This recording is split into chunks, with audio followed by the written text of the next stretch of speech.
me today as I show you how to make kombucha. So what you're gonna need is kombucha starter juice and scobies. You can see there's a bunch in there. And you'll need some sugar. I got 1.5 cups measured out here. You're gonna need 3 quarts of filtered water, which I have in here. You'll need 4 green tea bags and 2 black tea.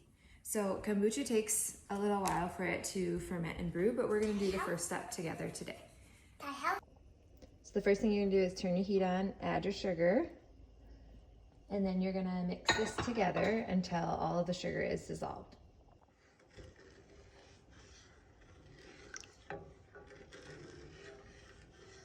Once all the sugar is dissolved, you're just gonna bring it to a boil, and then you're gonna let it boil for 5 minutes.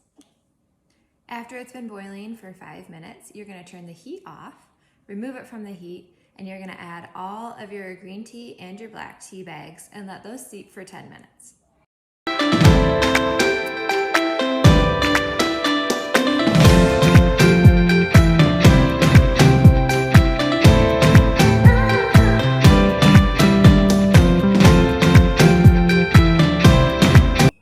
After they've been steeping for 10 minutes, you're gonna take the tea bags out, and then you're going to take your pot, set it somewhere on your counter, and let it completely cool to room temperature before we move on to adding the starter juice and the scobies.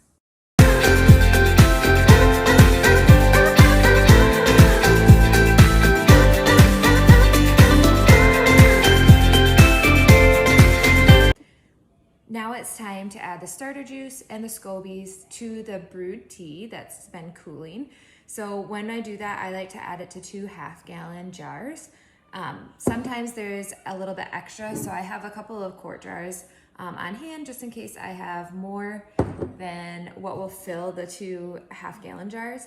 So you're gonna divide your scobies and your starter juice evenly between all of your jars, and then we'll add the brewed tea in just a minute.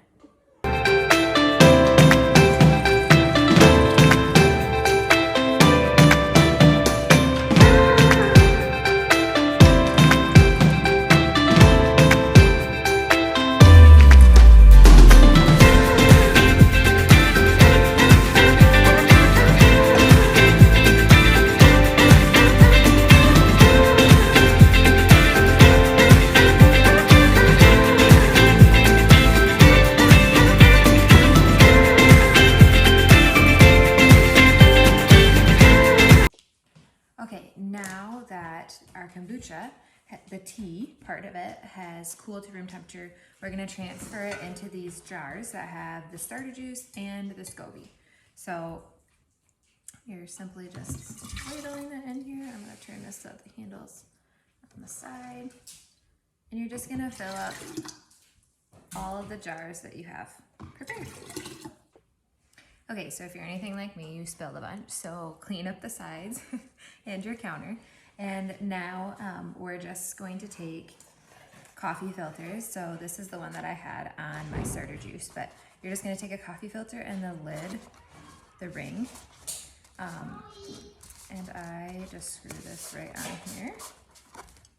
And then this one goes on this. So I actually only had enough of my tea to make the 2 half-gallons. So I just took the juice and the SCOBE, is what I'm trying to say, from the quart size jar, and I just poured it into one of these to fill it up. So these are the 2 that I have. And now I'm gonna set this in a dark, cool place. I put it in one of our cupboards for about a week, and then we'll check on it then, and I'll tell you what's the next steps that we're gonna do. Hello, part 2 of kombucha making. So we let it sit. It's been about a week now, and it's ready to get transferred into some smaller jars. And then this is also the point where I like to add any juices or flavorings to it to get it to kind of carbonation, get a lot of carbonation in there from the sugars in the juice, and also just to flavor it, to give it some other flavor. So yeah, we're gonna pour this. It's okay. We're gonna pour this from the big jar into these smaller jars, and I like to use a funnel, and then I also have one of these to catch any like scoby pieces. So after it's done, after a week, you can kind of see, I guess I'll just grab it with my fingers and show you. So it formed a new SCOBE on top. It's pretty small, but it's more of a clear SCOBE. That's how you can tell like how old they are. The kind of the darker they get is the older they are. So the new ones are gonna be like a lighter color like this. So what I typically do for each one of these jars, I do about half of the kombucha mixture and then half of the juice mixture.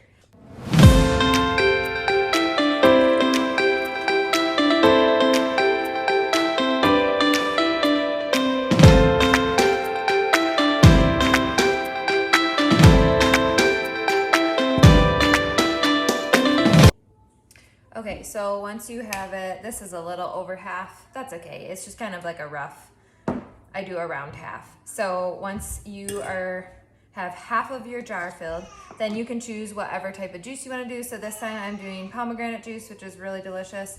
And I'm gonna try this mango passion fruit juice. Usually I try to pick juices that are pretty clean. This one's just kind of a fun experiment. But typically we do like our own homemade cranberry juice or pomegranate juice.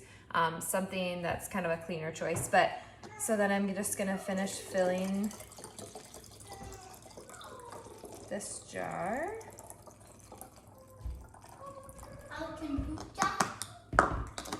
And then I seal it up. So I have saved all of like my old kombucha jars that I buy from the store, which have a top that has a seal on it, so it keeps it nice and airtight. So I seal that up, and now I'm gonna leave this on my counter for a day or two, and then you'll start to see lots of carbonation and fizz. And then I'll kind of check back in at that point too to show you what it's gonna look like, how when you unscrew the top, it's going to kind of make a sound like the carbonation's releasing. But I'll tell you that you wanna make sure that you check it like every day, otherwise too much pressure can get built up. And then it'll blow, and you don't want that to happen, or you unscrew the top and it shoots everywhere. So I'll check back in tomorrow and just kind of show you what that looks like to like burp it is what they call it every day. But this is where you're at for now. Just fill whatever jars that you want that have a tight seal top. You can also use like a pop top.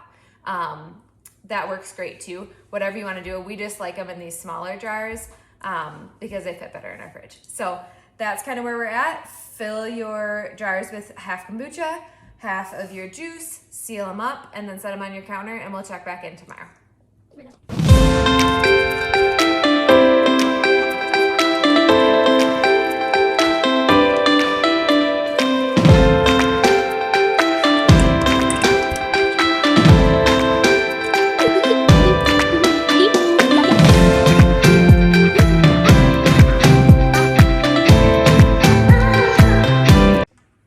Okay, so it's the next day and we're going to check our kombuchas. All you're doing is just opening the top to release that pressure. And as you can kind of see in this one, there is some bubbles at the top. So you can see a little better in this one. See how sometimes it forms a little bit of a SCOBE in there. So before you drink it, like I pour it through like a little strainer before I pour it into my kids' cups, or I enjoy it, but you can kind of see the bubble lines at the top there. So we're gonna let the air out of that one. So I usually do this for like a day or two, just kind of, they call it burping it.